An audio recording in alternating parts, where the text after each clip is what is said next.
Hey, Whoreible, welcome back to another episode, guys, of Horrible Decisions. We were planning on going dark this week because, goddamn, can y'all believe it's been only about a week? We have been going through so much. I appreciate all of the kind words. Clearly, I am a little better now. I have been out protesting here in New York City, and I just want to give shout outs to everyone who has done their part. For those of you who have been out protesting, for those of you who have donated, for those of you voting and telling your peers to vote, I just want to thank you all. Of course, y'all know we talk a lot about sex and just a whole bunch of raunchiness. And right now we just kind of felt that how do we do that? How do we do that right now? How do we get through the laughs and the jokes and all of these things? And so Weezy and I decided that for this week's episode, we would compile just some previous conversations over the last 3.5 years that we have had regarding our experience and trauma with police brutality, with racism, with interracial dating, with our white listeners and their white privilege coming to us about certain topics, and also even a conversation we had on our Patreon regarding the use of the N-word within the Latino community. As you guys know, this fight is not anything new. From the 60s to the 70s, for centuries and centuries prior to now, we have been fighting the same fight. And we wanted to let you guys know that outside of fighting for the comfortability and making everyone within the sex space in the Black community more comfortable, that we have brought many topics to the forefront. And I just wanted to kind of resurface and relive some of these moments that Weezy and I have shared on this platform, with bringing certain injustices and certain topics to light once again during this time. Again, I want to give an RIP as well as a fight for justice for George Floyd, Ahmaud Arbery, and most importantly, in my eyes and for this specific platform, Brianda Taylor, as having a platform specifically focused, I would say, for Black women. I think that this has brought a hard time for all of us in seeing that we are all standing strong in the fight for Black men, but kind of, a little fear in if we will get the same fight as Black women.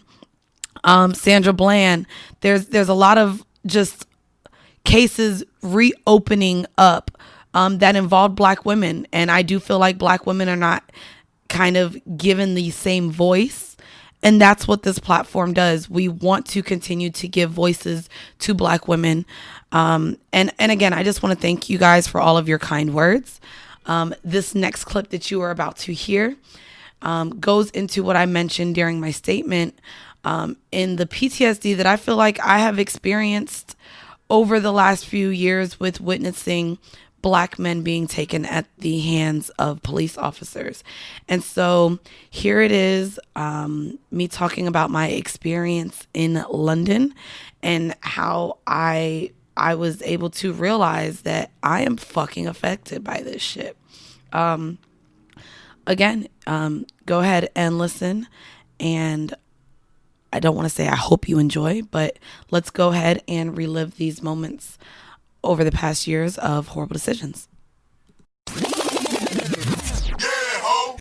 So I wanted to, I guess, share a story because this opened up something to me. So while I was in London, I did London and Paris in a weekend because I'm fucking crazy. I was drunk the whole time. But first off, I felt how rich I was too, because, bitch, we spent probably $400 in food just on the Friday between food and drinks. Oh, easy. And I don't even eat a lot. That was fucking crumpets and fucking dumplings and dim sum and shit. Dim sum? Yeah, we went to the Shard. It's a restaurant called Hutong on the top of the Shard. Beautiful.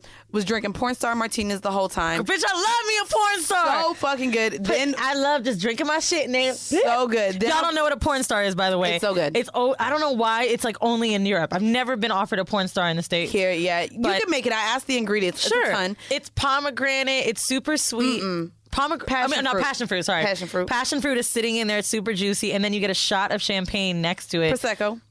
Is that champagne? It's maybe Prosecco. where you was at, it was Prosecco, bitch. Mine was champagne, It was Prosecco, bitch. You just ain't know. You saw the little bubblies and got excited. That's what that shit was. No, but so anyways, we went to Sketch, and then we had dinner reservations at Novikov, and my homegirl Adriana, shout out to her, she had us on the guest list because she was like, she ain't really want to be around niggas. She wanted to meet new niggas. So she was like, I got us on the guest list. He'll sit us at the table. And I'm like, bitch, I don't do promoter tables even in the States. But okay, I'm in another country. I'll do it.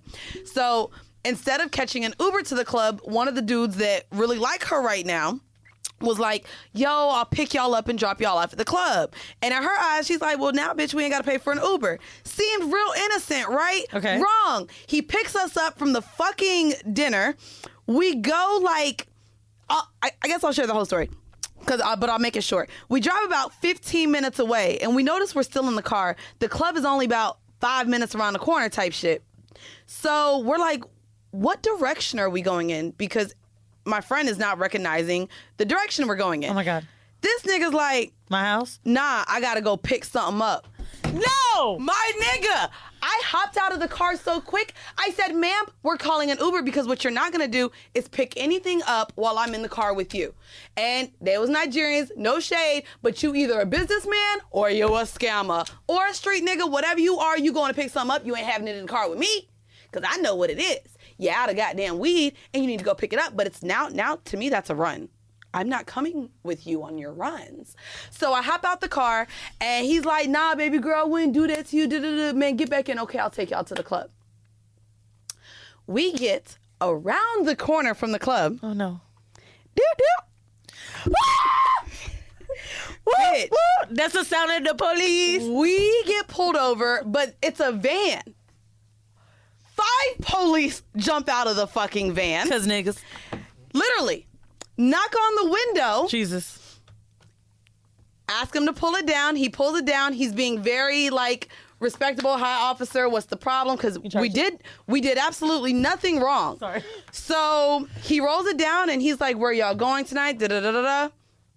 Can I ask all of you guys to step out of the car, please? We're literally, and I'm looking at my homegirl like, bitch, I told you to get out. You see, if you would have listened to me, bitch, and I'm looking at my homegirl like, bitch, what the fuck is going on? Next thing I know, she's a German citizen. I'm a U.S. citizen. They take both of my passport, her ID card. And I'm like, what you need? Like, here it is. I can give you my information. What do you need my card for? She takes it. She's like, oh, as long as we don't find anything in the vehicle, we'll give it back. They have 2 police officers, all doors open, trunk open, flashlight, looking under everything. And I'm just looking at her and I'm like... Must have been the tag. They knew them niggas. It's the tag. Adrian, she told me that. That's what I said. That tag is marked. And whether it's for drugs or whatever, they looking to get that nigga. Mercedes, nice car. He's telling it's because I'm black. His windows tinted. They ain't see you as black from behind, bitch. So I'm literally looking at Adriana and I said, I don't think you understand. Mind you, my friend is much younger than me. This is her first time experiencing this. How old is she? She's 22. That shit's happened to me before. So I'm looking at her and I'm just like, you don't understand, Adriana. If they find as little as a blunt in that car, we are all going to jail. So I'm sitting here talking to the other officer and I'm just like, listen, I don't even know these motherfuckers. I just landed today. You can look at the passport stamp. Cop the plea, nigga. I was already like, bro, I don't know these people. Like, she just met him a month ago and it's because he drove by and liked her. Like, bro, we don't know these niggas like that. And I'm literally like trying to say, then I was like, they technically are Uber driver. So you don't know him. So you just in the car with somebody you don't know? That's pretty much, bitch. And I was like, they technically are Uber driver. Then I almost got, he was like, oh, is this an Uber driver? I said, technically, but we ain't call them on the Uber app. So they wasn't trying to buy that. So they're still looking. So this is where a few things happened to me. And this is what I wanted to share with the listeners. So he starts getting, mind you, there's 2 niggas, one in the van. I don't know. This was another reason why I got scared. As we're all pulled out, the driver's already handcuffed. And I'm just looking like, bitch, why? He in handcuffs.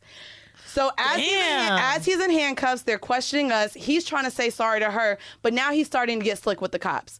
And this is where I realized, and I didn't realize how much I had been affected, that I have PTSD from what's going on here in the States. And as he's starting to get snappy with the officer, I'm yelling at him at this point. Like, do exactly what he says. Stop with the smart mouth. Stop getting slick. Give him whatever he wants. Let's wait till the car is searched. Stop talking to him like that. Like, I'm literally telling him. And they have guns in the UK. Yeah, so I'm literally. By the way, I only mentioned that because, like, in France, I know you went to France. Yeah, they were big rifles, too, They're not in France. No? Yellow Jackets is a big protesting thing going on, but they shoot out these metal kind of balls. They're not, they can't kill you, but they'll, like, maybe knock off something.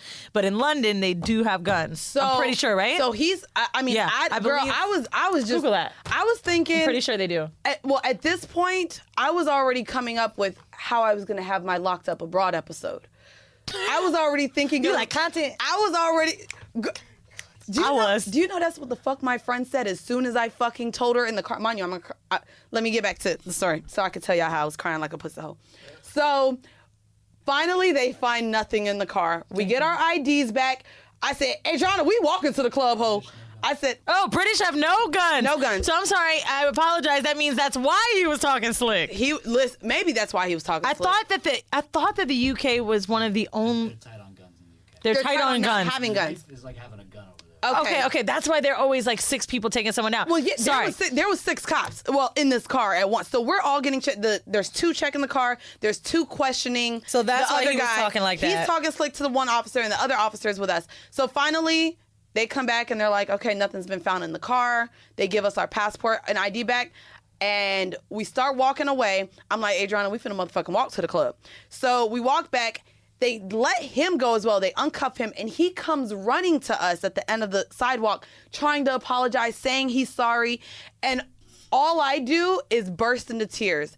And I say, back home, they kill y'all. And that's all I kept saying because he was so, like, getting so snappy with him, and I just did not want to be a part of it. Like, I'm about to cry now. They were like, you're so pussy, but I literally was like, I didn't realize how much seeing all these black men die from the police affected me because I don't put myself in those situations. And to be in that situation, like, I literally had to tell my mom, I said, I think I need therapy now. Like, I didn't realize that me seeing the videos on Instagram, me reading the news articles, and seeing how many of our black men die, being in that situation right there, I was just like, I was scared for him. I was scared for me because I know they looked at, we're black women. So I know they wanted all of us gone. And I didn't realize how it affected me. So before I go to cry, I go to say, this is why I realize when we talk about dealing with hood niggas, street niggas, scammers, this is why I know I don't put myself in those positions. But the truth is, Mandii, the sad thing about it is, it ain't gonna take a hood nigga to die. No, it's not gonna take a hood nigga to die. However, my friend just got a new job. I said, just because we were in the car with them, this would have affected your new job. I said, do you think if I would have just called my job and said, oh, by the way, I'm in jail right now for drugs because that's what they have me in here under. Right. Wait till I get out. No, I would have lost my job. And so even it's something that, and this is a tip to you ladies, who if you're into men who may sell narcotics or carry around large loads of narcotics or anything that could cause him to go to jail. Don't be a ride or die bitch. Don't get in the car. Re-listening back to that, might I just add that it doesn't even matter at this point if you are riding with anybody with drugs. At this point, my tip is to just be safe when you walk out of your door. We have seen black men taken from us for selling cigarettes, for being accused of using a counterfeit $10 bill. We have seen people lose their lives for sitting in their living room. So even with that experience, and of course, me feeling as though we were being pulled over for a drug-related offense, because that's what they were searching for in the vehicle. Literally just to know you can be pulled over for driving while black. So again, this is all a lot. We know it's a lot. And this next clip you're about to hear actually comes from a place of frustration. This podcast is black as fuck for a reason. We have not shied away from that. Again, shout out to our 27 white listeners, but this show is for us. And so in the next clip, you are about to hear Weezy kind of read for filth. Someone who felt offended that we made this platform for us. And you can kind of hear pretty much both of our sentiments on our thoughts on that. A shout out to one of our favorite podcasts, The Read. Okay. We gotta read. We this never week. name names. We never really go off on anybody. And Mandii replied to this girl, and she is very lucky. I'm not going to say her name, but I'm just going to try to. All right, I'm so irritated because I just fucking remembered about this. So this girl writes in on a picture of Lisa Spliffson, who came, and if you guys got to hear that episode, she's a fin dom who Michelle Hope describes very radical. She's got a lot of opinions. She used the word white supremacy a lot, and had a lot of anger. She's been violated in a lot of ways, so she told her story. Anyway, here is the comment that... Please don't. Are you going to read it all? Okay. It's pretty bad, guys. It's bad. So listen to it. And this bitch tried it. And then y'all can come up with your own opinion. Oh, I would love y'all to write. I think that Weezy is overreacting. You think I'm overreacting? I responded in a fine way. Like you responded the way that you should have, nicely. And so now I'm not PC? overreacting. So now I'm PC. No, you did what you should have done. We should be taking... Look, listen. This is what listen she said. to the comment, y'all. I will tell you if... This episode... Listen to the comment. Thank you. Can I get my black card back? Because Mandii about to fucking lose her talking about I'm overreacting. Bitch, listen to this. Okay. This about episode... to get your nipple card back with that fucking top. Oh, well, I don't know. I ain't mad at you. Coming out. Let them show, Can let we them bleep out my glow. tit? All right. It's very hot in here, which is why my tits are out. I had a sweatshirt on. All right, read it. This episode made me sick to my stomach. Forget the ignorance and prejudice that was pouring out of it as a, all caps, white child sexual harassment victim. I'm telling you this. Take your explanation of child abuse with white supremacy, wrap it in a gift paper. That didn't make sense. And put it on the shelf. Never open again. I don't think you realize you're denying women to their own experience. Women of all colors, body shamed by men of all colors. The oppression of women stems largely, which she's right on this, from men's desire for power and control. The same need which throughout history has driven men to try to conquer and subjugate other groups and nations and oppress other classes and groups in their own society drives them to dominate and oppress women. Since men feel the need to gain as much power and control as they can steal away power and control from women. They deny women the right to make decisions so that they can make it for them, leave women unable to direct their own lives so that they can do it for them. This is really long, guys. This is why she was reading right it this fast. On that part. And Since biological this is the processes, part that pissed you off, right? Yeah. All right, go ahead. Since biological processes like sex, menstruation, breastfeeding, and even pregnancy we're discussing, women felt themselves disgusted too, and that brings me to the sexual power. That brings them to the sexual power women have over men. Men resent that feeling. It's a sign of weakness, and women are to blame as they're the one to produce it. And that means men can't complete the domination over women. They may be able to force women to cover their bodies and faces like slaves, but any woman that's capable of arousing powerful and uncontrollable sexual impulses inside them at any moment. I got your call. I got that you call your podcast a black podcast, but you are so exclusive. It hurts me on a socioeconomic level. Mandii replied to her and said, everyone has their own experiences. We've had many different people on the show. Sorry if Lisa's experience is different from your own. Perhaps we'll have someone on the show that shares your views. I just want to tell you something. I read it and I got irritated and I thought about the word socioeconomic and how has this impacted your money or your job or your livelihood? Because let's take it for a second. You love to capitalize that you were white. So on a socioeconomic level, how the fuck did you get offended economically?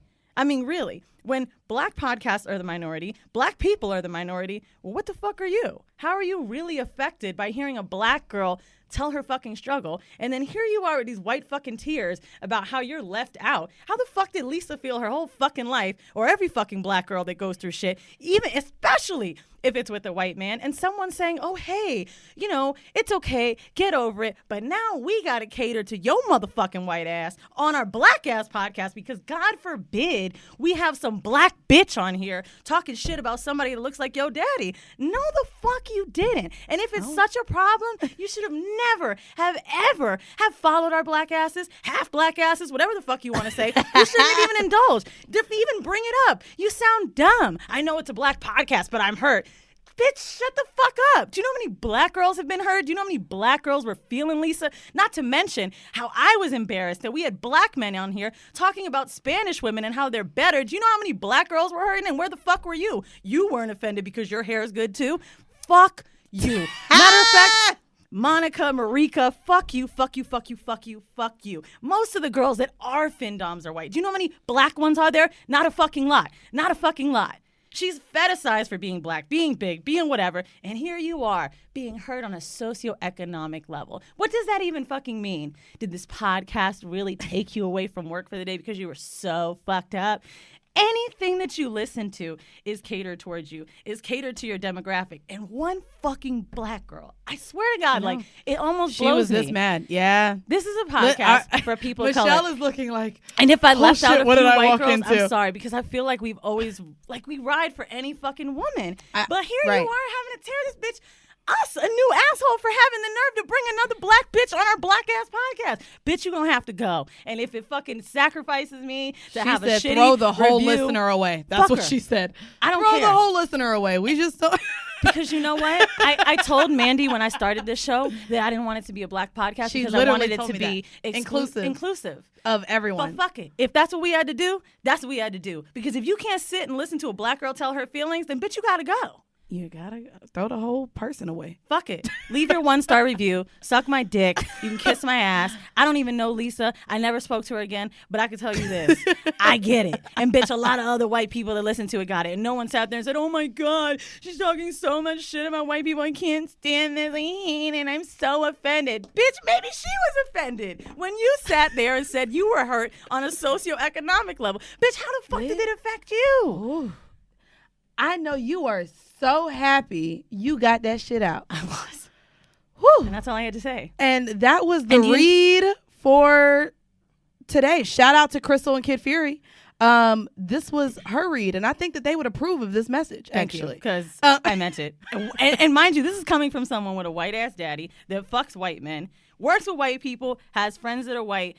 I'm offended on a socioeconomic fucking level, bitch. You took me out my goddamn job. I might lose money from our show on an economic level from talking shit like this. That's going to come out of her 50% but you portion. had all the fucking nerve to do that shit on our goddamn Instagram. And you're lucky, bitch, that Mandii wrote your ass back. Right. That's why I'm not taking that loss out of my money. No, I'm just...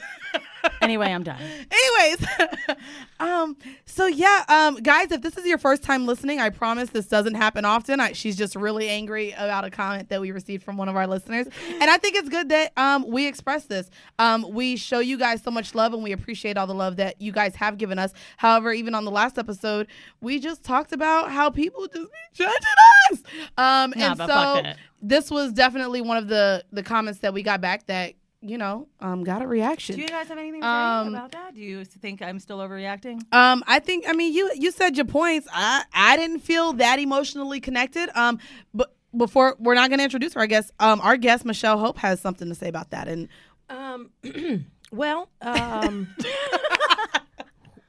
it's warm in here. And I think that what we need to remember is that there is a long history of white feminists who are very racist. Long history. Fair. And I think that what I'm hearing, I don't know who this person is. I just walked into this mess. I do love Lisa. I met her at Afropunk one year. I thought she was the baddest bitch ever. With her nipples out and big ass so bad. Don't get me wrong, she goes hard. She goes so hard, but for a reason. But we ride for women, people, period, man. That go hard. Unless you're an Instagram model, but we're not going to get into that. But I will say this. They went through problems. Well, yeah, I mean, we all go through problems, but I do believe, my mom is white, and she is a feminist, and she is a lesbian, and she has been in the fight for a long time. Before I was even here, she was a part of the movement. But even I have had to have come to Jesus moments with my mama. Like, pause, mama, you a white woman. Like, right. You don't walk down the street with people looking at you like, what are you? Or you don't walk into a store and people follow you around for the same time for reasons like, oh, you might rob us. And it was interesting when my mother and I love my mother, and when my mother and I had that come to Jesus moment, it was hard for her to hear, from her grown child. But then, she left New York. She came to visit me from Indiana. She came to visit me and she left and she went home. She processed and she was like, wow, you're right. Right. She was like, and when I was growing, it's totally a different experience. And when I say my mother has always been a part of the movement, my mom has sat on boards that really fought for women's equity. And she, when I was growing up, was on a board of a women's arts and music festival that happened in Indiana. I always call it like Lilith Fair before there was Lilith. And when she was a part of that, after we had this kind of come to Jesus moment, and then she thought about it, we had a conversation and she was like, Michelle, at that time when you were little, because I would go to these festivals because they had kids camp, and it was super weird because it was like astro travel and like dream catcher type vision boarding shit before that was possible. Right, some shit she would like. Yeah. And she said, the black women always said they needed their own kind of section in the space, and we would give them pushback. Like, why? We're all fighting the same fight. And after we had that come to Jesus moment, she was like, Michelle, you taught me that I was being discriminatory. We should have. That's awesome. Created that own space. Hopefully she even understands where Weezy's frustration came from. Instead of hearing, the anger in Weezy's voice, she actually sits back and realizes that she's not sitting here shaming her or anything like that. But really you hurt have to understand that there's the a way different. That she felt like Lisa singled people out or whatever, like she singled herself out to say, I'm white and you did this to me. I'm white, right. Dude, people are going to have so many different experiences. Women that go through so many traumatic experiences with different men. You have to appreciate each person's story. For sure. Listen, don't get me wrong. There's things I've heard that I'm like, damn, that's too much on different podcasts and stuff like that. But you can't shit on that person for it. And this is exactly why I don't want to do sexual harassment episodes sometimes, because you never know someone's journey. And we didn't know Lisa would go there, and I'm grateful that she did. Because how did you not know Lisa was going to go there? I mean, I thought Lisa was going to talk about some findom shit. I did not. Hell no. Because a part of Lisa's dominance is stemming from her experience, and I'm all for that. But I'm just saying, and I love Lisa. The other voice you heard in that episode was Michelle Hope. Shout out to her. She actually joined me for the Brianda Taylor Vigil on 125th and Adam Clayton Powell in Harlem this past weekend, and I just want to thank her for everything she's done. But just listening to this conversation was,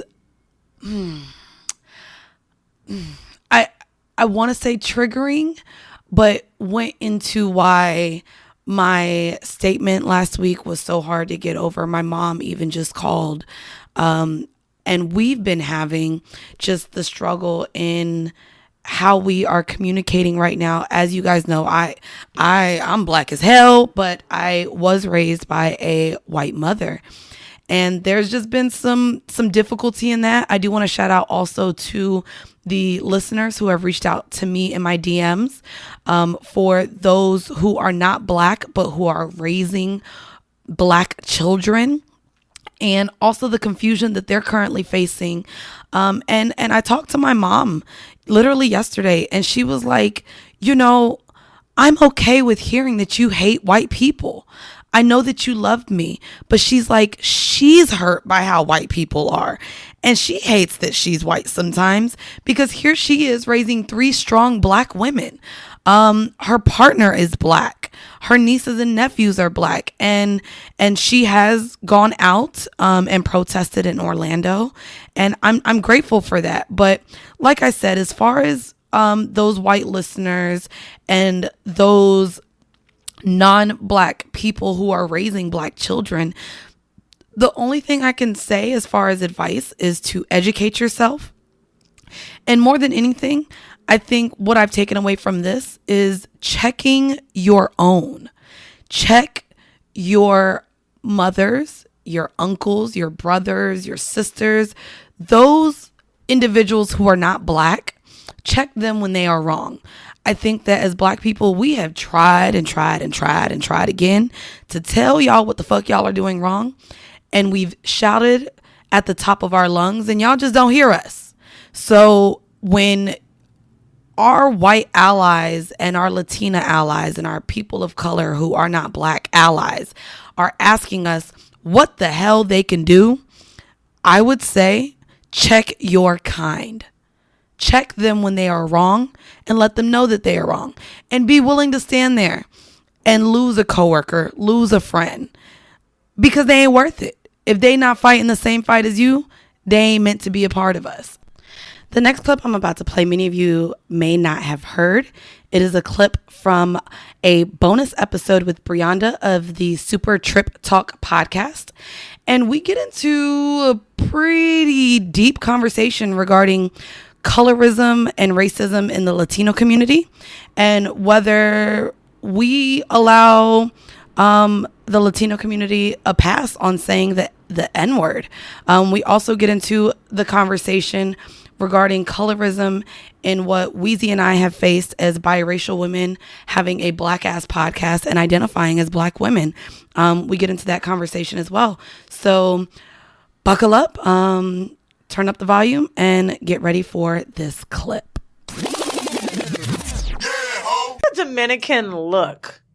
Like when they're black, like the dudes, I feel like they got a little extra curl in the there's something about the curl pattern in their hair. Dude, we share an island with Haiti. Come on. Like, it's just, if you saw my family, it is the most diverse looking racial group. Oh, of course. Like, my grandfather, my sister is black passing. Black passing. They used to think we were like friends every time we'd go out because we don't look alike. But she looks black passing. My cousins, my grandfather's black.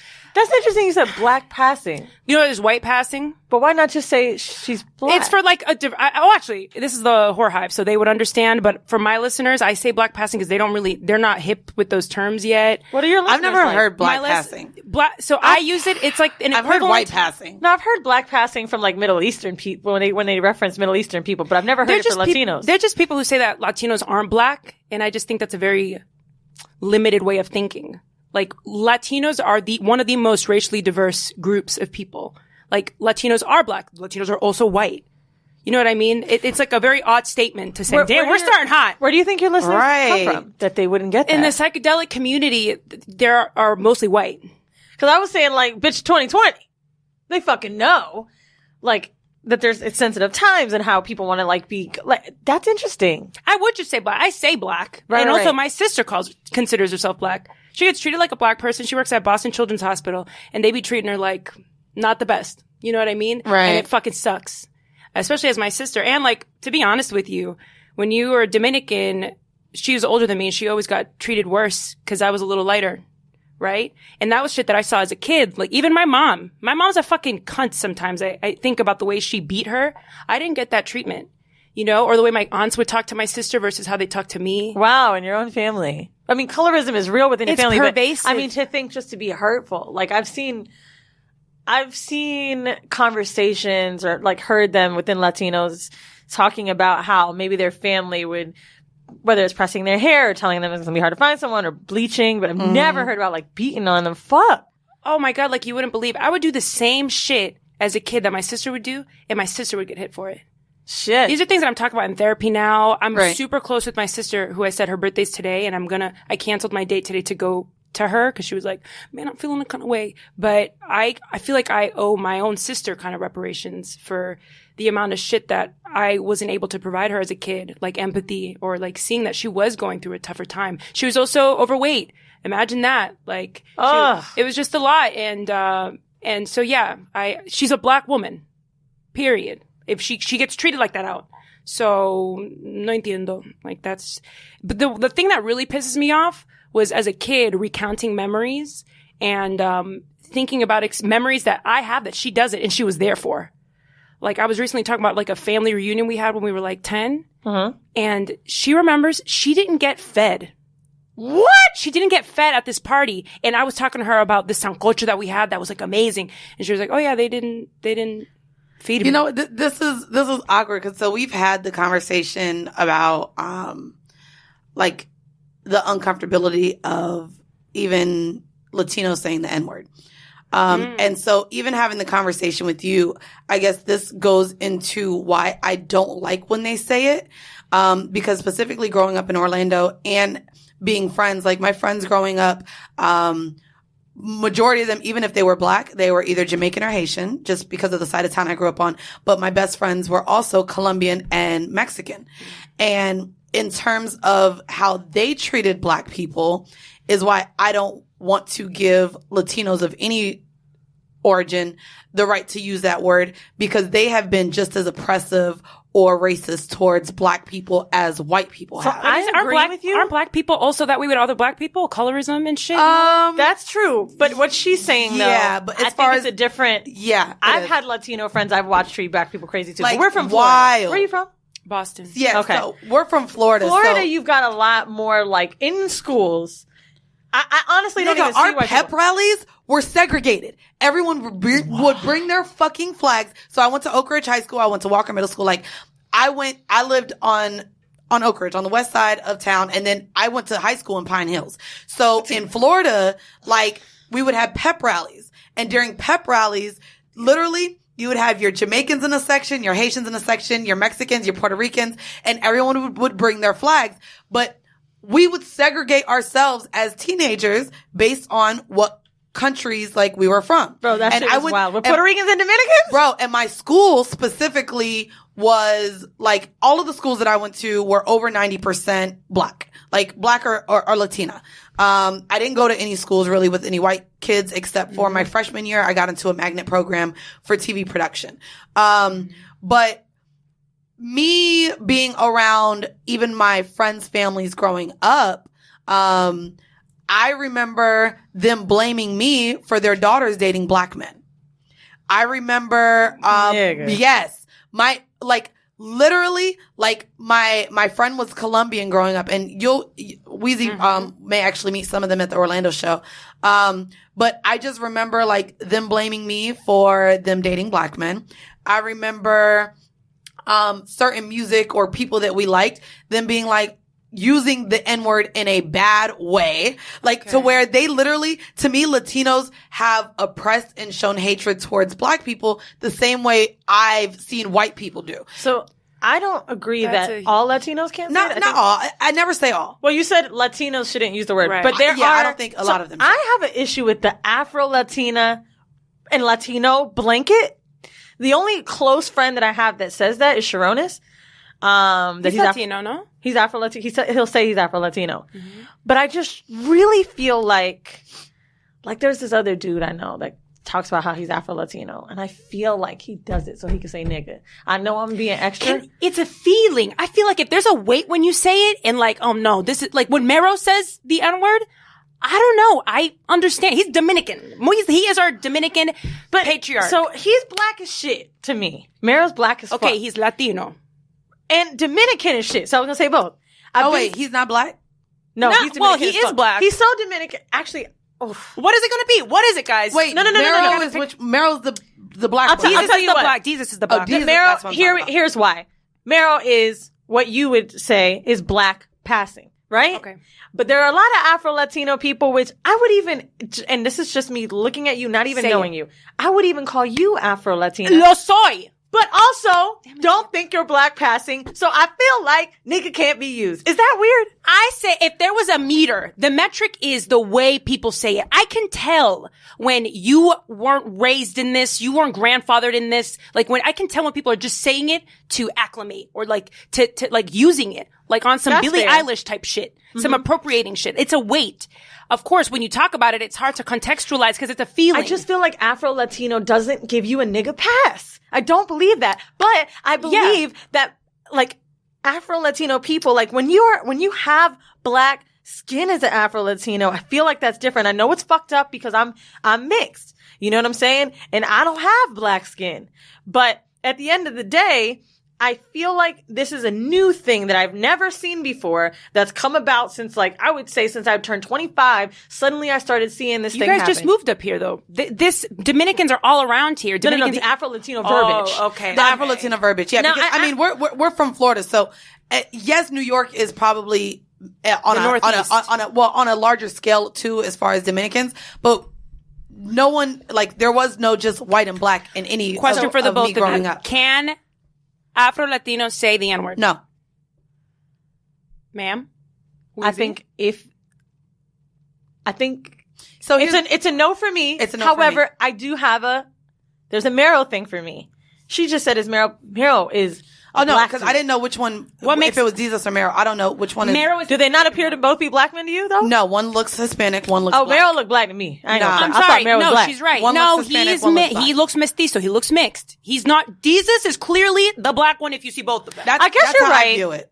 One looks Spanish, Is it one because looks he's black. attained this huge success and now, like, does that give him credence and credibility to say the N-word? Because that's classist. That's not fair. That's an interesting point of view because I guess that's where it's like subjectivity because I just said, oh, if you're a Latino living in black skin, then I feel like you can.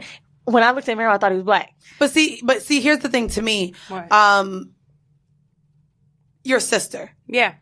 Even though she is in the skin of an Afro-Latina and would, I guess, identify, like, view to us as someone who's black, to me, knowing that she grew up in a family that was racist or presented. Oh, my sister says the N-word left and right. But that's what I'm saying. But to me, like, even that's like with my friend now. Like, to me, I joke all the time and I tell her she's white passing. I be like, bro, don't say the N-word on the phone with me because I know the people that you grew up around are racist. So to me, being that you grew up around people who have that mentality, to me, that takes away the fact that you could use that N-word even more because the people around you showcase that racism, which is why we don't let white people say the word.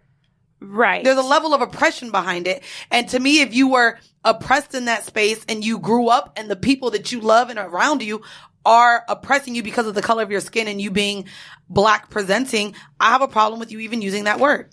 I mean, at the end of the day. Are you still friends with that person? Who? The person that when we talk on the phone, I'll be like, I'll hang up on you. Like, don't say the N-word. Okay, good. Oh, me and her we battle I think all I know the who you're time. talking about, and I feel uncomfortable. Every time she says it. And so when we're talking, I'll be like, bro, you can't say it, bro. But only because she's, I don't know. And she's light skinned. What is Afro-Latina? You look white, you white Latino, bro.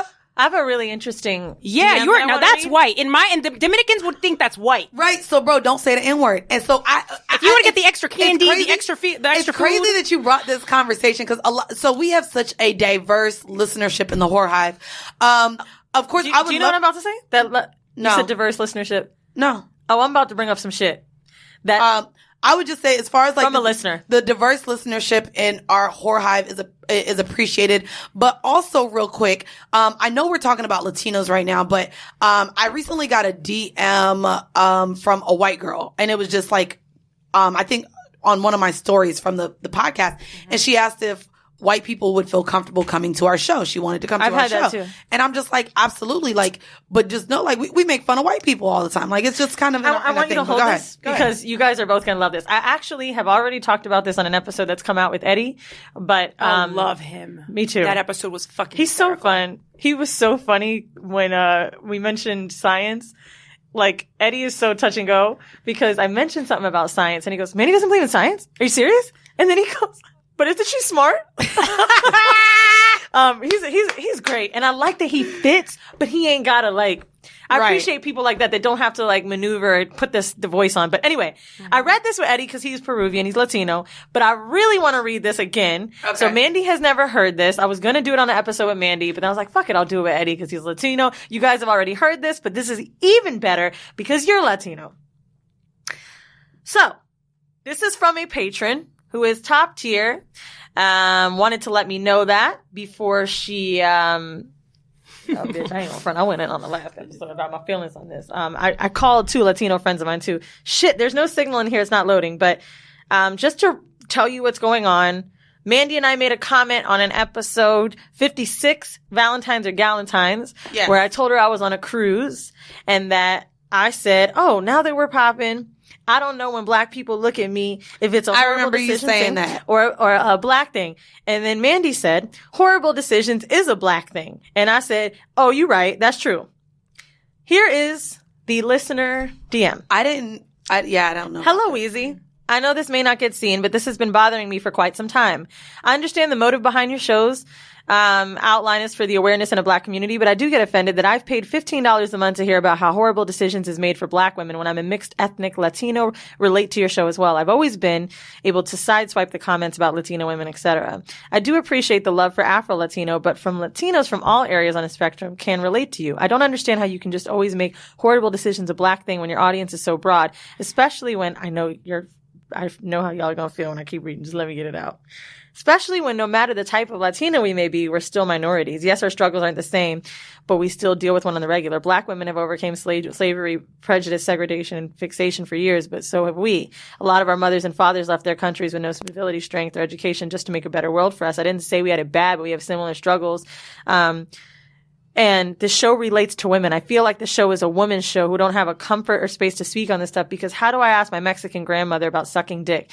But it's too taboo to speak sexuality in a lot of cultures and societies. I just hope this comes across to you guys and understand that it's bothersome when I've invested in you guys and I'm placed in a category where I don't feel relatable. Or it doesn't feel relatable. I'm going to include the clip that bothered me. Please be aware of our love. She also mentioned that she did this with another patron. I'm going to wrap up what I said because you guys heard it last week. But I thought about a lot what I said to her, and I was like, you know what? It isn't a woman show.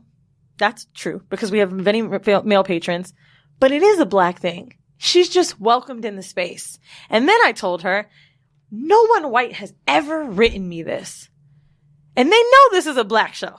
No one white has ever written me this. The Latinas that come to the show, and I joke all the time and say Maria is in the audience, they know it's a black ass fucking show. And no one has ever fucking said this. And what really pissed me off about what she said is, I invested in it and you're making it a black thing. My nigga, I went to see Jesus and Mary about 5 times, probably spent over a rack. And more than that, over flying to their shit. And when Jesus goes on a Dominican fucking rant, and I don't know what he's saying, I'm sitting there appreciating it and not saying, I invested in this and you didn't speak English. Because I know that's his shit. Right. I know when I do Latino shit, it's their shit. I supported Akash at a Desi show, an Indian comedy show. To be honest with you, half of the jokes, there was many Indians there, I ain't really get. But I was like, fuck it. Like, he's funny. I'm fucking with it. Like, I want to support your shit. How dare she, and I'm getting more angry of it as the weeks go on, say that she was mad that she invested in it because it's not an inclusive thing. All these motherfucking white people on our Patreon that ain't said a fucking word. And I know out of the two of us, I've probably been way more out there with white people. And I'm the white guy fucker that says shit about white people. Right. Like, I just don't like, she said that black women overcame slavery, prejudice, fetishism. If you look at what's going on just even right now in society, black women are still fighting struggles that outside of slavery, all of those other, as far as like the war on wage gaps, what black women feeling still the fetishism of a lot of other cultures. There's still things that we have not overcome. I don't think that I need to even say that black women go through more than Latina, because I'm going to stop right there. That's why it's funny, because with the episode with the doctor where you said, no, well, I'm talking about black women. I said, I'm talking about Latino women too, when they're with the rate that they're dying in the hospitals. It's literally a 1% difference. I'm not saying they don't go through struggles, but we're not Latina chicks. So we're black girls talking about a black experience. I don't have the Latina experience. For sure. No one in my family speaks Spanish. I don't even want to say black girls go through more shit. I'm going to tell you right now, black and Latinos go. I'm not going to say it. I'm not going to speak to someone's experience. Black women on average, yes, they do, but I'm not going to speak to hers. None of us have been through slavery and me or you or her. So I don't want to speak to that. I'm not going to do this stupid fucking, black girls go through more shit than the Latino girls. I think that's fucking dumb. Right. I think what should be said is you're talking to two girls that have grown up in a black community, have a black parent, identify as black women, and then mad that it's not I think it's a woman thing. Like, fuck you. It's not. And I didn't say the fuck you shit to her at first, but now I'm starting to kind of like get more angry because I know that doing these shows, even Texas, which is so many Latinos, no one gave me that energy at all. And I be talking shit. No one gives me that energy at all. You know who wants to get fake mad about a Latino accent? Black girls that just fucking don't like me. White girls that don't fucking like me. Them Latina chicks be laughing in my DMs talking about how I sound like their fucking grandma. She's really picking some shit that I don't even get. You know how many fucking shows there are that like have Latinos that host them? Go listen to that. I don't listen to white sex podcasts because I don't relate. Right. Same. You know what I'm saying? I listen to white comedy podcasts because I have that kind of humor and I enjoy it. You're listening to this black sex pod because you feel like there's a comfortability in it that's sticking with you. I can't understand how you could even say you can't invest in it when it's still a black woman business. Not to mention, you also said, oh, we're all minorities, so you can't do a minority business. I have to be more fucking inclusive to you. Like, that's not fair. Like, literally made this fucking space. And initially when I had this podcast idea and I came to Mandii, I didn't even tell her I wanted it to be a black thing. This is the second episode. It was already a black fucking thing, period. There was no going around it. So I'm not about to go back because the audience got bigger now and say, okay, no, never mind. It's not a black thing anymore. Because you know what? There's a lot of black things that fucking blow up and people become millionaires. So I'm not going to now shy away from it and say it's a woman thing. Not when niggas be in our DMs. Not when niggas are holding us down and also investing, much like you. Fucking shout out to Siggy every fucking show. I was about to say, I want to shout out Siggy. Tay Rich. The amount of men who have come to our meet and greet and have put their partners on is just, I wouldn't say as tremendous as the women listeners, but it goes to show that men are listening to this and bringing this to their homeboys, to their partners, to their cousins, to their friends. So I do want to shout out to our male listeners because I think that they are just as important to our growth as the women are. And so yes, I know we've had conversations about feminism and women support and all that thing. And I know that we do talk about race a lot on this show as well, but I know that there has been a strong focus in making this a safe space for people of color. But again, Weezy and I have a black experience. We identify as black women. So outside of you guys maybe not feeling inclusive in all of the conversations, I not only want to apologize if you're offended, but also say, sorry, don't give a fuck. It is what it is. The only thing I'll apologize for is ever saying a fucking slur. Whether it was the R word, and I want to apologize like for the M word. I know you don't want to apologize for it, but to me, if you're a small person or if you're someone that has like mentally challenged people in your family and stuff like that, and I've ever said something like that, I'd apologize for that offense. I'm not going to fucking apologize for making a joke on here. I say niggas ain't shit. So if I want to fucking say Latino niggas ain't shit, I'm grouping in all the niggas. I say white niggas ain't shit. I fucking give people, I know for a fact, equal trolling. Okay? So I'm sorry. Can I ask you guys a question? Tell me how you felt about that response. So a couple things. This such a small percentage of this is she's an anomaly. This is a fan who identifies with a lot of what you guys have to say, and something like triggered her that sparked this message. You know, I wouldn't give that too much weight. I don't even get mad at it because I see that this is someone who's maybe a little lost in her own space, I think, and she's projecting one. I have a question though, it popped into my head, and I'm sure some of your listeners have the question too, but they don't have the privilege of being in front of you. Do you guys ever get hate from black women? Like black women telling you guys that y'all are not all black? the time. Well, that more so in the beginning of the show. Not so much now. Not now? But in the beginning of the show, they said that we didn't have enough dark-skinned guests on the show. But that was true. They also said that wasn't bullshit. That was true. I disagree. They also said that, our experience because of how we look and the color of our skin means that we haven't gone through some of the black troubles that they feel like, can we really relate to? Like, yeah, so we've had that question from, I think more so in the beginning of the show. Valid things to say. That's the one thing I'll say. What she's saying is different from those comments. Saying that if we've made blanket statements for black people, that's a fucking thing that they can say. The only thing I don't agree with is people are pick and choosy over who can say nigga. And I've had a few people like, y'all say it too much. This is she's an entitled fan. And by the way, the more you guys grow, that shit's gonna happen more. Let's just say you guys, por ejemplo, if you guys are on a network, when you guys are on a network, I see this going major. There are gonna be certain things like executives being like, could we expand the way we speak about certain things so that we do include more minorities? Would you guys ever change your script or would you keep it? Not on the podcast. On TV, I would. I don't know if Mandii feels the same, but I come from a TV film background, and I know for a fact that would be the first thing they would I do. know for a fact. I'm not even gonna lie. Like my first conversation, we are possibly talking and wanting to expand the podcast into a TV format. And just because I think we've grown an audience with being exactly who we are, I think one of my first questions was, how many dicks, fucks, pussies, niggas are we gonna have that we can say? Like, I still want to be very true to us and not wash it down for how we speak, what our lingo is, what our demographic is. But I for sure would open it up to having Indians come on and express their experience. I 100%. I gotta be honest I'm with you actually guys. down for that for TV versus the podcast. For sure. Why is So there was a lot. There was a lot in that conversation. Again, if you guys are interested in hearing more, you can join us for more discussions like this at patreon.com/horrible decisions. And before I leave you guys off with a final word from Weezy, I do want to leave off by saying and telling you to say her name, Pamela Turner. Say her name, Sandra Bland. Say her name, Brianna Taylor. Say her name, Corinne Gaines.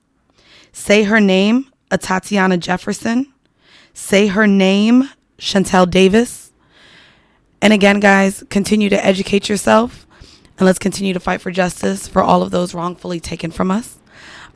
Just to let you know, guys, although you have heard my voice, this has been a collaborative effort between Weezy and I, picking out these specific moments in horrible decisions.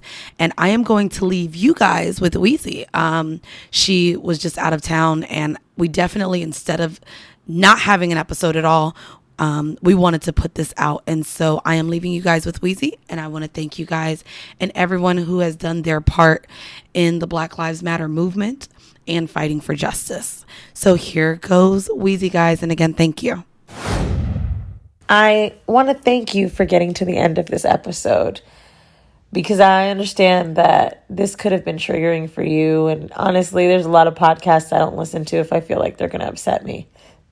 But I love you, and I'm happy you're here. And if you've been a long-time listener, I'm happy to know that you may have remembered those moments and been some of the ones to email us and tweet us and talk about your experiences too. Just want to say something before I let you go, if you don't mind. If you follow me on Instagram, you know I'm about my Black Power wall, and probably know that I'm a fan of Malcolm X. And while a lot of people like to argue and say that he changed his life for the better, he still always believed by any means necessary that things needed to get done. And in regards to conversations that you may have, whether it be on social media or with someone you know or a colleague or someone even who's Black that says, oh yeah, but why not peaceful, and talk about looting and rioting, even if you wouldn't have done it yourself, even if you're not the person that would break a window, we all need to understand that looting and rioting is war. And after war, people get what they want. War is for a purpose. No one just goes in and starts taking oil and money and fucking shit up because they felt like it and it was Tuesday. There's a reaction to something. And that's exactly what's happening in our lives. We're watching people who have been in the house for months, who've lost their jobs, who have no fucking money, watch Black women, men and women die in front of their face, on TV, on their Twitter, in their phones, in their hands, and seeing that and feeling angry and wanting to fuck shit up. And fucking shit up is how a lot of things get done. You may have heard me talk about when I was in Paris with scissors and how many riots and protests we saw and things on fire, setting people on fire, which is insane. But the French get what they want because their government's scared of them. And I think a lot of our issue has been that we don't press the government, that we fund enough. We're tax-paying citizens and got the nerve to beg men in uniform that we pay to not shoot us. That's insane. That's fucking crazy. And honestly, this is exactly why I wanted people to donate on behalf of bail bonds for protesting.